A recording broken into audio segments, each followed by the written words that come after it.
Afternoon সবাইকে। এখন বাজে ওই 12টা মতো, সকাল থেকে ভিডিও স্টার্ট করিনি, এখন করলাম।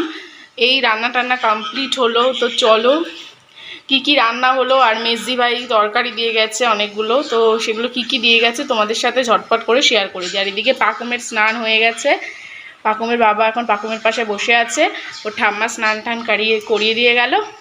তো চলো তোমাদের সাথে ঝটপট করে শেয়ার করে দিই। তো দেখো এখানে আছে ভাত, এটা আমি করেছি নিরামিষ একটা তরকারি। আর এখানে আছে মুগের ডাল, ডালটা খুলে দেখালাম না। আর এখানে করেছি পাঁপড় ভাজা। আর এখানে মেজদি ভাই দিয়ে গেছে ফুলকপি আলুর তরকারি, পনিরের তরকারি, এটা কচুর শাক, আর এটা হচ্ছে আমের চাটনি। আমাদের কার কার বাড়িতে কী রান্না হয়েছে অবশ্যই কিন্তু আমাকে কমেন্ট করে জানিও।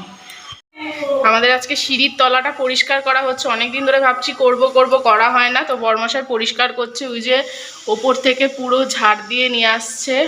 উপরটা তোমাদের কতটা দেখাতে পারছি জানি না, এই দেখো পরিষ্কার করছে। আর এরকম হয়ে রয়েছে, ঝাড়টার দিক তারপর দেখাবো তোমাদের কেমন লাগছে। বন্ধুরা সিঁড়ির তলাটা এই যে পরিষ্কার করেছে পুরো সুন্দর করে।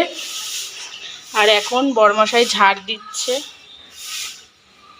ওই যে দেখা যাচ্ছে। বন্ধুরা এই জাস্ট স্নান টান কমপ্লিট করে আসলাম।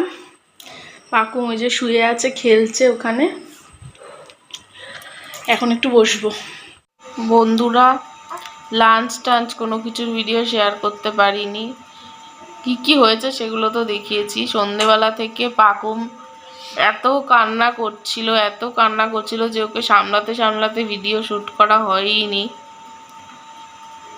তো এত প্রবলেম করছে ভ্যাকসিন দেওয়ার পর থেকেই। তোমাদের কারোর বাচ্চার যদি এরকম প্রবলেম হয় প্লিজ আমাকে একটু জানিও যে তোমাদের কারোর বাচ্চা এরকম কোনো প্রবলেম হয়েছে কি না। জ্বর তো হয়েছিলই, তাছাড়া হচ্ছে এখন খেলেই দুধ তুলে দিচ্ছে, কাঁদছে অকারণে প্রচণ্ড। ওই দেখো এখনও কাঁদছে, শুনতে পাবে তোমরা।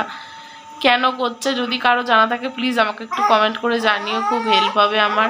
আর ভিডিওটা কন্টিনিউ করছি না, এখানে শেষ করছি। সবাই ভালো থেকো, সুস্থ থেকো, দেখা হবে পরের একটা ব্লগে।